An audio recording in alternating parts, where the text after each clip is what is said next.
Hello and welcome to Doing Time, episode 11, where humans talk about their experiences in a psych ward. Today we have guest and Chicago comedian Lia Cundiff. Hi, Lia.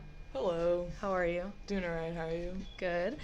So the first question I ask, you were going to talk about your experiences in a psych ward, is just how much time have you done? So technically not that much. I've only done I think probably 18 hours or something like that. Wow, okay. Yeah, but so I never actually got into I admitted myself into the hospital, and then I was there for about 12 or 13 hours just waiting, it felt like. And then they went and I had to talk to some people, and they were like, we're going to see if you need to stay longer. And so I was like, oh yeah, this is the time to lie. Right. Because I was like, I'm not going to be here for another week. I've heard... Did you feel like you needed to be there? Or yeah, I absolutely should have been there for Okay, so that's kind of what I want. I remember you were messaging me about it, and I really wanted to talk about it because I think it's really important to kind of shed light on why people don't want to be in one. When it seems, obviously, no one wants to go to one, but when you're in that place, it always seems like the safest place, but it sometimes isn't. Yeah, it really, I felt so unsafe. As soon as I walked in there, I already didn't want to go, and people were like, you need to do something. And so it was already a struggle to get me to walk into the hospital. And at one point I walk in and talking to the nurse, and I'm just like, I need to leave. So I try to leave, and the person that I was with, one of my friends, she actually told the nurse what was happening. And so then when I was telling the nurse I need to leave, she's like, oh no, you can't leave now. She's like, now that we know you're trying to hurt yourself, you have to stay here. Well, it's a legal thing. Yeah. Do you mind, and also, trigger warning to anybody who's out there, but can you just mind sharing, or you don't have to share anything you're not comfortable with, but just, why you were in there in the first place, or, what were you self-harming, or, things like that? Yeah, I was, I had a really rough, few months last year, and this is kind of when it all happened. Okay. It was actually this time last year. Okay. And it was a really bad couple of weeks, and I think it led up to, I have some drinking problems. Okay. And so when I drink, I get extra suicidal. I'm already, and so the both times I've actually attempted were both times that I was not completely sober. Wow. And so that's one thing I've had to change recently about myself. But it was one of those things where I had tried to kill myself. I tried to hang myself. Oh, wow. Classic. I'm sorry. Robin Williams definitely. So now I have to. That was definitely gonna be my response. Classic. Okay, keep going. No. But I had tried to hang myself Wednesday night, and then I went to work the next day, and I was it was just awful. And then I had a really bad panic attack at work. It lasted about, say, 30 plus minutes. It was I was on the floor, it was bad. I had one of my coworkers came in, and that's one of the other things, when people try to comfort you when you're having a panic attack or something, it's they don't know what to do, and you don't want them. Sometimes it just makes it worse. Yeah, and I think it's well, first of all, just to speak to that, I don't think people, first of all, know what to do, and then they also could be doing the wrong thing because they don't know what to do, and it's not really taught to communicate what your mental health needs are, where if I'm having a panic attack, please don't hug me, please don't touch me, but say it's going to be okay. People don't really have the vocabulary nowadays to speak about it, so I think it's super important, to tell people around you, not, in the job interview, but if you're close with a coworker and you're really anxious, and be like, if I have a panic attack, I need this. But I think it's so uncomfortable, and there's that stigma, and it's not even depression and anxiety or stigma. It's the needs around that, right? It's oh, if I have anxiety, please do this or please don't do that. It's people feel like they're being coached almost, and it's so individualized. It's that's the thing. It's so individual for every single person. So why is everyone supposed to know how to deal with someone else's? Right, exactly. And I think, there's so many people who have it too, where it's everybody kind of should be aware of everybody else's needs. But I definitely think, and it's not set ingrained in stone, please don't hug me, but it's it's kind of like, you know, and I've communicated this with the people I love and like my boyfriend and my mom and close friends. Like if I'm having a panic attack, don't try to solve my problem. Don't say, oh, we'll get this figured out. I don't want to hear anything about what I'm anxious about. I just want you to be like, take a deep breath. It's going to be okay. Like breathe, because I hyperventilate. Yeah. So, but everybody's different. Some people have panic attacks and they freeze. So it just really depends. Yeah. And you know? Mine mixes so much too, because it's not every panic attack is the same.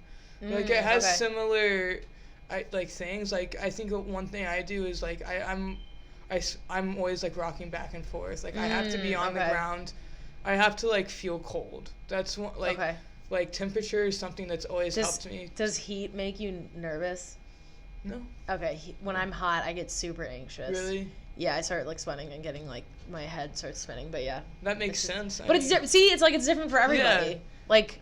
Yeah. You know, so you might need. The way I would react to it for you would be different from how you would react if it was happening to me. Of course, and I don't think people know that it's like, oh, if you're depressed, you're in bed all day. If you're anxious, you're nervous. It's like, no, there's like a whole like textbook about the different symptoms and signs of what these things are.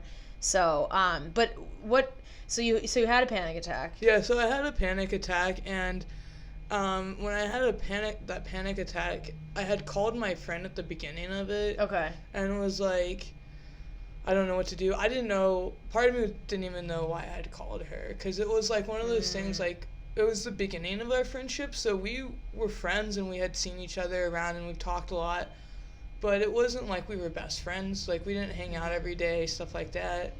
And so for some reason I was just like at the beginning of having this panic attack, and I just decided to call her. And so I'm having this panic attack and I'm talking to her at one point, and so she decides that she's going to come pick me up after work, and we're going to go to her place after, because I was having a panic attack, and I was talking about how like I hated myself. I was like, I want to kill myself, I don't want to be here, blah blah, you know, the usual. Yeah. What they all say. Yeah. But so she was like, okay, well, how about you stay at my place for the night and we'll see how you feel in the morning. And in the morning I was like, no, yeah, I absolutely still want to kill myself, like duh. But it was I was trying to play it a little like cooler, but she was like freaking out. She was like, you keep talking about how you're going to kill yourself and how you're going to hang yourself. Yeah. And so she's like, you have to go. And was this the time that you were admitted to the hospital, though? Yeah. Were the suicide attempts prior to that? One of them was. Okay, and then one of them was after. Yeah, I had one probably like a few months ago over the summer. Sorry. It happens. Yeah, but it's like, but see, even like your reaction, like it's like people don't like it's not fine, but it's like that's my response too when I tell people that. They're like, yeah, it's like, I'm like, yeah, it's fine. What do you want me to say? Like, right. But I'm saying like I just don't think, and it's like what else is there to say? Yeah. But I think it sucks. You just say I'm sorry. I don't really know how. I don't even know how to respond. You know, because it's like it's such a deep thing where there's not. Me and somebody else talked about this. They're like, there's not really vocab to describe like what you're feeling, the process of it, going through it. And so then when you react to it and you're like, or attempted suicide, you're like, oh, I'm sorry. Yeah. Because there's no other like word to kind of describe it. Yeah, there's also no way to like say it easily. Like when I say, oh yeah, I tried to kill myself, it's like, oh, that's extreme. But it's like, I don't, what do you want me to say? Do you want, I can't sugarcoat it for you. Right, like, there's no way to, like, lead into it. It was what it was. Right. I did what I did. Good thing I was drunk. I was not very good at it. All right? I was like, the alcohol could have saved you, honestly. I mean, so tell me about, so you mentioned, you know, you don't really, obviously weren't too fond of the hospital, and this was in Chicago, correct? Yeah. Okay. Northwestern. So, okay, wow. And that's the thing, like, Northwestern is very known for their... And, prestigious. Yeah. It's a great hospital. Yeah, I mean, I'm still just going through therapy through Northwestern. Okay, yeah. And everything. Yeah. It was just, like, the nurses and it was specifically one nurse when she was like, you have to stay here. It was, like, that instant feeling of, like, oh, my rights are no longer existing. Like, I no longer had rights. You're not a person, you're, like, a piece of paper. Yes. And that's what people keep saying, too. It's like... you sign away your life sort of Yeah. thing, where it's like, oh, I'm just because I want to do something to myself. And obviously it's not even the fact that, you know, you're going through this whole process and you're seen as a piece of paper. It's more the fact that, like, I'm not being treated as a human being. Yeah. So, like, obviously they shouldn't let you Right. leave, right? But it's the way they handle it. Yeah. It's the like being harsh and then saying like, you can't leave because my job's in jeopardy, versus like, oh my God, what could we do to help? Right, and they're watching you change because you're like, oh, change into this. Right. And it's like, even when I was changing, there was a nurse in the room, and that was like really uncomfortable. It's so uncomfortable. I hated that, and it I was had to I almost had to like squat and cough, something like that. Yeah. Oh wow. But that was like a week into being in the hospital. Okay. So it was like weird. It's like, what would I have brought in? You know? Yeah. So, but I mean, yeah. Yeah. It's like, Super vulnerable. yeah. And it was one of those things where, like, and I had tried to actually write a joke about this specific moment of, I was like in my gown, and I mean, it was cold, right? You're in a hospital, it's not warm. And I was like, asked the nurse if I could go to the bathroom, and she's like, yeah, but I have to walk you. And I'm like, okay, whatever. Yeah. And so she's walking me to the bathroom, and I look over, and there's someone else, a patient, laying, and she has like sweatpants on. And I'm like, hey, how did she get to wear her sweatpants? Yeah. And I can't wear mine. Right. And she's like, oh yeah, because she's not in psych. Like, What? Yeah, she was like, she wasn't into the psych ward. That's not why she was in the hospital, so that's why she could wear sweatpants. So it was basically like, oh, if you're in the psych, you can't wear sweatpants. That's what she... And I was like, damn, it's that's because I'm so crazy. weird. I can't wear pants. Because, yes, I'm going to take these and I'm going to... Yeah, exactly. You're going to in like... the bathroom right now. That's actually the plan. That's why I asked her why she had pants. Yeah. I wanted another way out. Yeah, I mean, well, here's the thing. Like, in essence, of course, yes, it does make sense that, like, anything you could hang yourself with, of course, like, people are going to try it. Like I said before on this podcast, there was I couldn't use batteries because somebody had tried to swallow them, right? I wanted my mom to bring me, like, an alarm clock, something with a battery, like something, maybe like a reading light at night, something that required batteries. And I couldn't because somebody tried to swallow them. So, like, I get all those rules are made for a reason. However, since it does happen to only like one person, it's always like the exception to the rule type of thing. They shouldn't assume everyone's going to do that, right? It's like that one person, and they should, I think if they show a little trust, it might actually improve your depression. I agree. I think that's the one thing. They go in there and, like, not only are your rights taken away, no one trusts you. Like, you have At no one, all. like, I even remember being, like, taken down by the security guard. And it's, like, one of those things, he's like, yeah, man, like, you're the easiest patient I've had to deal with. Like, because he's like, I've had patients where I've had to, like, wrestle them down and, like, tie them to the wheelchair. And you're, like, a skinny person. Yeah. Like, you're not, like, a, I've seen people have to get tied down who are, like, 225-pound men. Like, There was this really funny moment where I was in the hospital, and there's this other person that was also in the hospital, and she was definitely a little different level than I was, and she's like, she looks over at me at one point, and she's like, man, don't worry, I'm gay too. And I'm like, what the fuck? You're like, I didn't kill myself because of that. But Yeah. okay, cool. I'm I've trying to known kill I myself. look like this for a while now. Yeah. She's like, you're not alone. She could have just said you're not alone. Yeah. She didn't have to say, like, I'm gay too. Yeah, that's so funny. And I was like, But it's kind of moments like that, though, that you, like, kind of forget about what's going on. And I think having humor as a coping mechanism is one of the biggest things. Like, I always hung around the funny people in the psych ward because it just made the stay easier. Because it's like, if you're already in such a state because I attempted suicide and I was in there. If you're already in that type of state, and then you're in a psych ward with all your rights taken away, like you said, and then you're hanging around more miserable people, you're only going to want going to do it again. So you need to hang around people that are going to lift you up and make your experience a little bit shift your perspective. Right, But, and I think people's energy really affects your energy. Like, if you put yourself around negative people, you're going to have a more negative experience. So, like, if you're trying to get out of a negative place, so, like, putting yourself in people who've been in the same negative space but have humor about it, that just honestly makes more sense because it just sounds like at least they're trying. Exactly. Or at least they're exactly. And even if they're faking it to get out of it, I mean, they don't say fake it till you make it for no reason. Exactly.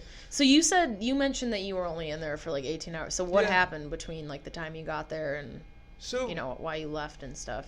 I mean, a good chunk of the time was me just sitting there in the hospital bed, just waiting and waiting and waiting. And it was a Friday night that I had gone in, so that's like always kind of the busier time for hospitals. And so yeah, I just sat there for a long ass time, and I felt like it was the most pointless thing. And so I ended up talking to someone about probably 12 hours into me being there or something like that, and I'm talking to a nurse or something, and or a psychiatrist, I think, something like that. Yeah. And she's like asking me all these questions, and she's like, do you think you're safe to stay or to go home, and like, what would you do if you went home right now? I was like, yeah, I wouldn't try to kill myself at all. Like, no. But like, that was only like a 12-hour ago thing. Like, no, I'm like, fine. That was a phase. Yeah. Like, what do you... It's not a phase, Mom. Yeah.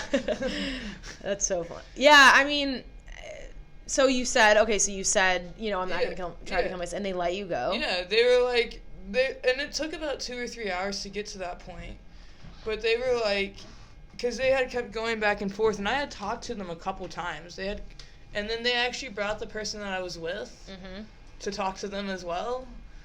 Yeah, they like talked to. Oh, to get like more information. Yeah. Okay. And I was afraid that the person I was with was gonna say stuff that was gonna make me have to stay. 100%. So I like straight up told her, I was like, yo, you like tell them that I'll be fine. Like, I was like, I need to leave because me being here isn't going to help. Right. And then I think it's also, too, like how you mentioned when you were in there and the lady was asking you, like, do you think you're safe? And then they let you go. It's like, they shouldn't, not that, no one wants to be in a psych ward, but they should make you stay. But it's kind of like, it's this big us against them mentality where, like, we don't ask you what you need. We tell you what you need because we're the normal ones and you're the crazy ones. And it's like, no, this could easily be like to be honest, every nurse, psychiatrist has been through something that made them want to pursue that career. Right. So like, I wanted to be a therapist. I've tried to kill myself. Yeah. So it's like, I think people forget about that. And I think it goes into like the laws and obviously, but I think like there needs to be more bedside manner when it comes to, oh, you're going to be safe at home, but like, what do you need? Can we set you up with like a therapy referral or something? Because they just don't do enough. And I think they're also understaffed as well. And I think that's why, like, obviously it takes so long for you to get in there. But not only that, it's just how are you going to let somebody go, if they just – I would honestly have – no, you didn't attempt suicide, though. No, I did. But I'm saying that time. Oh, that – no, like 2 days you, before. Oh, shit. Before I went to the hospital? Oh, yeah. It was okay, Wednesday that I had attempted and Friday that I ended up being in the hospital. Okay, so but did they know about the attempt? Yes. Okay. Yeah, they knew that like I think that whole process is different because I like woke up in the hospital from like the shit. Okay. And then went upstairs because they're like, well, you were admitted. Yeah. I had a different experience, but so because mine, I was unsuccessful. I mean, like completely. Well, as in that moment, like I didn't. No one found me, or no one was like, "Oh no, they might be dying." Like it was like, "Oh, this isn't working." Okay, so I just took the belt off. I was like, "Fuck this." Yeah. Okay, gotcha. And so it sounds like where you tried. I you took pills. Okay, so you were already out when they put you in the hospital. So basically what happened was I like took them and it was more like a cry for help that I like wanted help, but I was like, I'm not getting what I need, so let me take pills and see if this like gets me to like a hospital. If I die, fine, I don't give a shit, like I'm done, so that happened. And then I like told my mom like right after I took the pills, I was living with her. And she's like, what the fuck? And so she's like, get in the car. And I was like, no, I want to die, blah, blah, blah. And then she finally got me in the car. And then I like got to the hospital, but I like passed out for like hours. Because I was like, I had to drink that like charcoal stuff. Oh, yeah. And then I slept for probably a day. Because I took like Xanax type stuff. So I mean, trying to kill yourself takes a lot of energy. Yeah, exactly. I'm writing a bit about it, how I'm like, it's really not hard for me. I should have just like eaten peanut butter or something. Like, it's so easy to like. Oh, are you allergic to peanut butter? Oh, definitely. Yeah, that's like sign number one is that I was so stupid. I literally could have bought a Reese's Pieces and actually enjoyed myself on the way out. Yeah. Yeah. I mean. Yeah, you're like, sounds like a good plan. Yeah. I mean, I where I work, I literally just found there's a vine of blueberries. And so if you know blueberries, when they grow on the vine, they're poisonous. Right. So there's just a shit ton of poisoned blueberries outside work. So I'm just like, oh, if I'm just having a tough day. Having a bad day, you're like, always got stuff in the bag. Thank you, Hunger Games. You gave me ideas. Yeah, exactly. Poison berries, man. We're back from break. Thanks for waiting patiently. So many listeners and followers. I just can't stand it. So I was talking to you earlier about, we were just going to talk in this next segment about potentially like what I talked about with Jackie in the last episode, and kind of like talking about that more, just about how why it's kind of okay to joke about suicide in good taste, right? So like we were talking about that more extensively, where it's like, you know, if someone's like, hey, you're sad, just go kill yourself. That's not funny, right? Like, well, that's not. I just laughed. Yeah, but it's like, but you know I'm making a joke, but it's like, people say that kind of stuff and they think, oh, why aren't you laughing? We can't joke about suicide. Yeah. It's not that suicide isn't funny. You're not funny. Yeah. Right? Oh my God, yeah. So it's like, it's like when people do jokes at open mics and they're like, about like a sandwich, and they're like, well, I guess we're not a big sandwich crowd. It's like, no, we would have laughed at your sandwich joke if you had a punchline. Yeah, if it was funny. Exactly. So I think I want to hear your thoughts on why you think it's okay, and if obviously I've heard you do jokes about it. So yeah, I mean, it's one thing that I actually find it's really helped me personally, just writing the jokes and then hearing them on stage and hearing the audience react to it. One of my first suicide joke was actually written. I was on a train and I found out that another comedian in the scene had killed themselves, and when first of all, that comedian was like someone I had seen like a week before, and it was the first time I saw him, and I was like, oh my God, like he's amazing. Like my mind was blown when I watched him. I was like, this is what comedy is supposed to be like. And then a week later, I find out he kills himself, and I had no idea really who he was. And I don't know, I was on this train, and I had written out this bit, and I was like, oh, this isn't funny. Like I can't ever say this, because it was very like. I'm going to move the mic closer. Sorry. Yeah. No, you don't have to move it that close, but just, right there. Right there? There is good. Okay, sorry. I just don't want it to not No, my bad. Let's redo the episode. Can you tell me about the time you killed yourself? Okay. Which one? Yeah. All right, take one. No, so you realize you can do the joke. That's what you were saying. Yeah, and at first I was like, oh, I can't do this. I was like, this isn't funny. Like, oh, you ever have a belt around your neck? And I mean, I was like, oh, this isn't funny. And then I was like, well, maybe. And then I had decided to try it at an open mic about a week later. And the first time I did, I was like freaking out. I was like, oh, people are going to hate this. And then it worked. And I was like, oh, you understood where I was coming from. Exactly. And it was one of those moments where it felt really good. Just was like, it's good to joke about something so dark and then have people actually laugh at it, because when people laugh at it, it means that they connect to it or they understand in some way. Of course, dude. Even if it's not even like a long joke. Yeah. Shout out to Jessica Deanna. Do you know who that is? Yeah. She's like a newer comic. She does this. She didn't even do a bit. She literally was just like, "Do you ever think about killing yourself just to save money?" And I was like, I was dying. I was like, okay, it's not even like it's a joke about suicide. Yeah. It's actually probably a common thought where like, oh, I'm short on rent, I'm going to kill myself. Like, that's a normal thought people have, and then it normalizes it in the sense of, like, oh, we can actually joke about this, not only this way, but then lead it to a further extent of, like, we can talk about why people might want to kill themselves. This might be one of the ways, like, underneath everybody's pain is, like, financial reasons, not having a good job. And I think it's super important to talk about that stuff, because if you're not talking about it, it's only silenced more, right? Yeah. And then the more it's silenced, the more it's stigmatized, and the more people are like, what the fuck? And that's why, but that's the thing, it's like, I bet you in 20 years it's not going to be weird to joke about it, but like doing it now is so important because you're breaking the mold so that in the future it won't be as bad. Yeah. So I think it's it's difficult, you know, like there's sometimes where I've had my suicide joke as my closer, and like it usually goes the best, and I've gotten like applause breaks from it, and it feels almost like worth it, you know, like it feels worth trying to kill myself because the joke works so well. But then there's times where it doesn't work and people are like, Jesus, and I'm like, but don't you feel a switch in your head where you're like, oh, those people just don't get it? Sometimes. Yeah. I mean, like right now I'm working on a joke that's about being a quitter, and like the only time it's helped me is when I've tried to kill myself.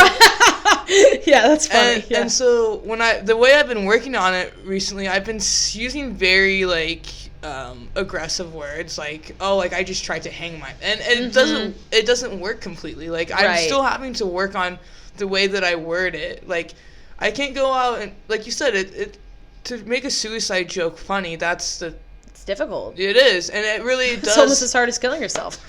It might be harder, actually. I mean, it's hard. I mean, it's hard figuring out what people like, and then also figuring out the correct wording. I mean, I do that joke that I've told Jackie on the last podcast about me jumping off a building and sticking the landing. I used to do it really honestly originated from my mom telling me I was going to get hit by a car on my bike, because you bike everywhere. I bike everywhere too. And I was like, well, I'd stick the landing. And then I did that joke and nobody laughed. And then as soon as I changed it to somebody jumped off a building, and I was like, well, if I jumped off a building, I was a gymnast, I would stick the landing, right? Mm-hmm. That worked. And I was like, why is it that different? But it really isn't, to be honest, about the suicide. I think it might just be kind of how every joke works, where it's like there's certain wording where like if you say instead of it can kill. Oh, it really is. When you say that, it's all about tone in some of the things. Oh, like, for sure. I have this one bit where when I say, all you gotta do is bring me home, when I say home, that's like the thing that kills. And I've tried it before where like, all you gotta do is bring me home. When I say home like that, it does not work. Oh, 100%. And I think that's what might discourage people from doing the suicide jokes. And it's like, it's not really people not laughing at your joke. It really could just be a simple comedic technique where you're not saying the right tone or the right phrasing or whatever. Or it's all about delivery. Exactly. And then I think too, a lot of people are like sometimes I did a joke about I used to do this joke about cutting myself, and I was like, my friend was like, don't you do that for attention? And I was like, well, if I did it for attention, I would just start working at Hot Topic, right? And like it used to work, but like I just stopped doing it for whatever reason. And I think I saw it as like, oh, it's not working because people aren't ready to hear jokes about cutting themselves, when I really just didn't flesh out the bit. Yeah. So I think that's part of it too. It's like, oh, we can't joke about this because it doesn't work. It's like, no, commit to it. Commit to joking about it, because if people laugh at it, then there's some exposure. Somebody in their family has, you know, and I remember Nikki Glazer talked about this, where she did a joke about suicide and somebody got super offended, and she asked the audience member, oh, do you know somebody that's killed themselves? And she's like, yeah. And she's like, yeah, so has everyone. Yeah. Every single person knows somebody or is related to somebody who has killed themselves. Oh, that reminds me of this time that I actually did this show, and I did some suicide stuff, and they were not digging it, so I decided I'm gonna dig into it. It was like one of those things, like you just like leaned into it. Yeah, I was just like, you know what, fuck it. Right. And at the end of it, you know, I'm sitting there, and the show's over, and this lady comes up to me, and she's like, hey, I just gotta let you know, like, I think that, like, your suicide stuff that you joked about, it's not funny. She was like, I know multiple people that have killed themselves, and I just don't find that funny at all. So I think you have a lot of work to do to make that funny. And I was like, you know what? That's okay that you didn't find it funny, because you know what? The night before this, I tried to kill myself, which is true. Yeah. Which is actually, this was a few months ago when this happened. And I was like, I tried to kill myself, and I thought it was very funny. And that's like, I was like, go away. Like, I don't need, go fuck yourself. You're a 60-year-old white woman. I don't need your opinion. But what I don't think the world needs to know as well is that when you're speaking about an experience like that, it comes from a place of like being genuine, right? Yeah. So when you're writing about something like that, people don't understand, like, doing stand-up comedy is an act, so anything you write has some truth to it. Yes, there's embellished bits. Yes, there's things like nobody really jumped off a building in the story I heard about, right? But I say that because it has happened somewhere, right? So I think people don't realize that, like, some of the things you say come from a place of heart. So they should be like, oh, that person's actually just trying to flesh out a bit and write about something they've experienced. They think like, oh, she's just joking about suicide. It's like, no, if they're talking about suicide, they've definitely thought about it, you know? And I don't think people know that. Yeah, like, I do gay jokes because I'm gay. Right, exactly. It's like I do Jewish jokes because I'm Jewish. Like, you talk about what's happening and going on in your life. If you see, like, there are certain things where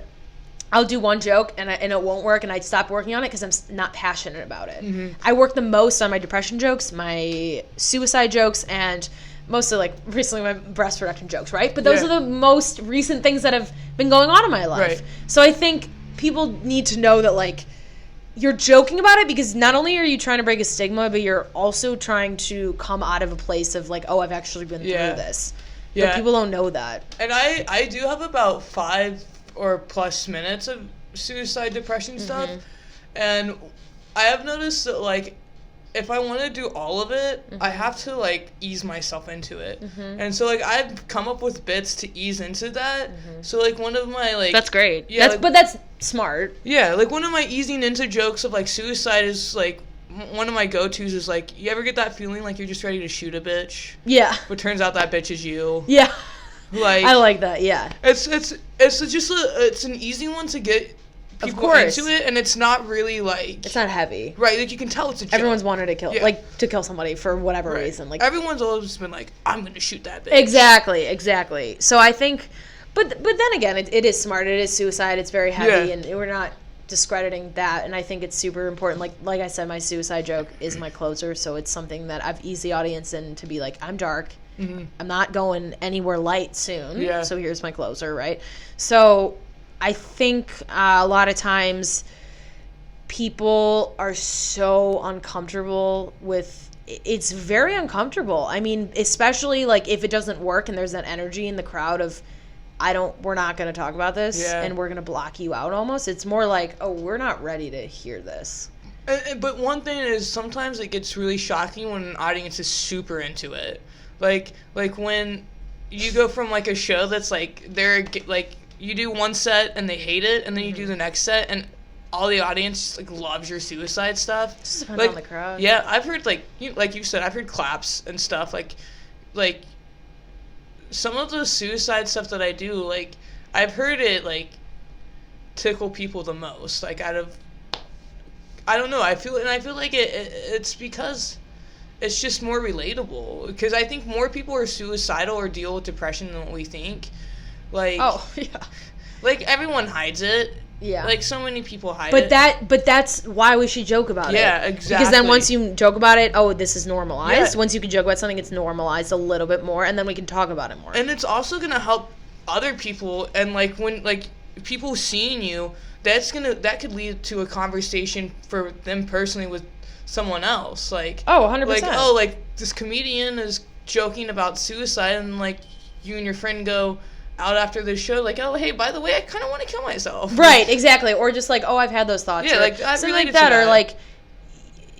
or like a discussion not even about suicide, just about mental health in general, and then to like ease into that. Like I used to do jokes about my brother. I still do jokes about my brother using heroin, and a lot of people are like come up to me afterward, and that's the funny thing, right? Is that people come up to me and they're like, hey, thank you so much for joking about this, because like my brother struggles with addiction also, and I think it's like nice that you're kind of bringing it to light, right? Yeah. Which is great, but it's like I get more compliments about that it shows that using drugs is less stigmatized, and it's not their fault, and it's blah blah blah blah blah, which is true. I'm not saying I don't believe that, but I think suicide needs to come a long way, because people don't realize, though, that addiction is a form of suicide, right? So it's like, if you're shooting up every day, like, you don't want to live. Yeah. There's really, I mean... Yeah, I think I heard that you guys talking about it on the last podcast. Yeah, we talked about that, and it's definitely... I mean, I could talk about it for days, honestly, because it could be a vicious cycle, because you could just get into heroin because you need your next fix, and that's all that's available. So you use heroin, but then... I think it also breaks you down as a person, doesn't make you like yourself. So eventually you get into that suicidal state. Yeah. So it's so difficult to almost hear those compliments. And then the suicide joke, I get like some compliments on, but it's more about, thank you for talking about your brother using heroin, which is, it's interesting, because I think almost sometimes drugs are glorified, like with Demi Lovato overdosed on heroin. It's like, oh, is she okay? It's like, what about the person that's on the street that overdosed? I mean, we live in Chicago. There's a good chance we're walking by people that are shooting up. Or like, I saw a lady on the train steps yesterday smoking crack. Yeah. Oh, I've seen a couple guys, like, in the train. I saw one guy, like, on the red line smoking crack out of a little... Yeah. Like a little tube. I didn't think it was crack, and then it didn't smell, and I was like, yeah. Yeah. Someone had pointed it out on the train, and, like, they were, like, they're, like, pressing the button. Oh, we got someone smoking crack on the train. Oh, and so, of course, what line were you on? The red line. Yeah, of course. Yeah. But what other line do you crack on? Green. I don't know. Maybe? Yeah. The ones I don't go on. Same. The ones that go, like, far west. I don't know. I'm like, the ones I don't go on, I live in Wrigleyville, bitch, okay? Too bougie for crack.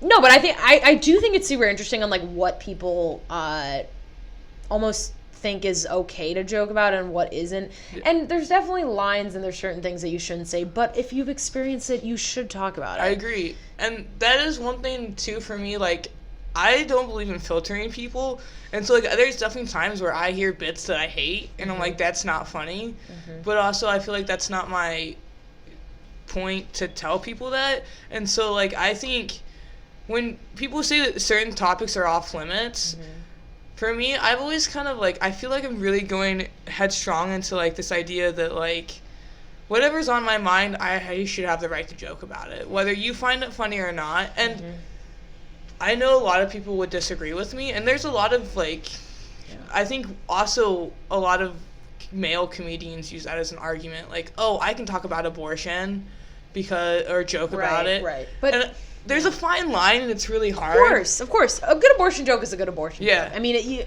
but if they're like, the bitch should get when it's not a punchline, like we talked about, it's not funny. And I think part of it, which kind of offends me, is when you said, like, there's topics that are off limits. It's like, but so if we're viewing comedy as an art form, right? And you're saying that this is a creative expression, you're free to flow with whatever material you want or whatever's going on in your life, and you're limiting us, that's actually limiting you as a creative person. And then it's like telling a painter, hey, you can only paint with blue. I'm sorry. It's like, no, if whatever's on their mind, they're going to be able to paint, right? But since comedy involves so many people and feelings and past experiences and perspectives, it's like, it's sometimes you just take an L for that, because you're like, I can't joke about suicide because this person I know will get offended, and it sucks. But I think, like, as we gradually get, it'll get better gradually.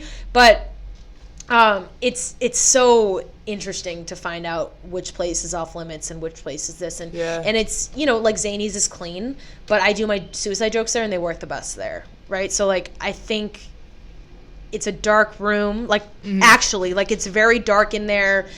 You can feel it's like not like a small room, but the ceilings are low. When there's, like, a high, like at Laugh Factory, like a high ceiling, I feel like I'm almost more exposing myself even more. Okay. When it's a more intimate feel, I feel like suicide is like, oh, I got this. Yeah, I agree. I think suicide material is always done really well when the room is more intimate. It doesn't have to be a small room, but it's like, I probably wouldn't go and, do all suicide material first time I do Laugh Factory or something like that. Like, that's probably not the best idea. Right. But maybe it is. Maybe it's ballsy, all right? No, like, that's what I've done shows here with, that were sold out, and I've done a suicide joke, and I'm like, I don't give a shit if you don't laugh, because all my other material works, so it's like, what am I going to care if one joke doesn't work, But I think it definitely speaks to,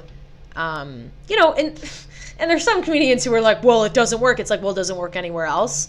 Okay, if the joke works everywhere else and it doesn't work in one room, it's the room, right? And or it could just be how the rest of your set was going, or how they're feeling about it. There's so many different factors on it. But the point of it is just to start knocking it away, and don't be discouraged to joke about it, because and do it in, good taste. It's not, I'm not going around being like, I tried to kill myself. I make a literal joke about it, right? So it's like, it's kind of like sex jokes, where it's the difference between, like, oh, I was hooking up and this funny thing happened, versus, like, I was given a blowjob and then describing it graphically. So it's like, that's the difference between, like, the tastefulness and, like, oh, this is a jokey joke. And I think once we joke about it, it'll become a little less stigmatized. Yeah. And I mean, I'm really, like, passionate about, like, doing more material that's gonna like make you think. Mm-hmm. I want to make you think, but I also want to make you laugh.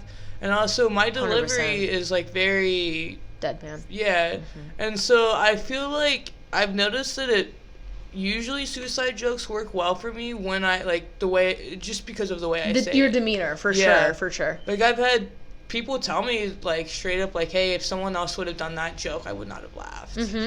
And it's like, But that makes it special to you. Yeah. And I think it's super important as a comedian to have a different style and be niche in the sense Yeah. of, oh, when I walk away, what are people going to remember about me? There's some people I don't remember any of their jokes because they're not to be rude, but it's like sometimes people just say stuff and I'm like, oh, I don't remember that joke, you know, because it's not special, quote unquote. And I think it's not a joke. Right. Just Well, them talking. that's number one for sure. But I think also there's a certain point that you have to come to and be like, oh, when I walk away, what are people going to remember about me? Are they going to remember I was like a girl, like just a white girl who's Jewish? No, you want to know more. You want to get deeper.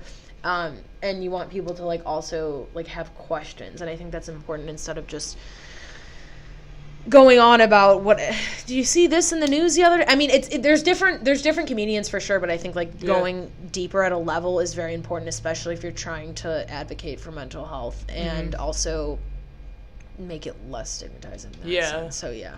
Because you want people to think, but you also want people to laugh. Because that's what your job is to do, is to make people laugh. Right, but there's jokes where I will laugh, but then it makes me think. So it's never like I'm thinking immediately. If it makes me think, then I'm just like, oh, that was a statement. Yeah. Right? It wasn't a good joke. But then if it makes me laugh, and then like later after I watch like a special, I'm like, oh shit, that's deep. Yeah. Yeah.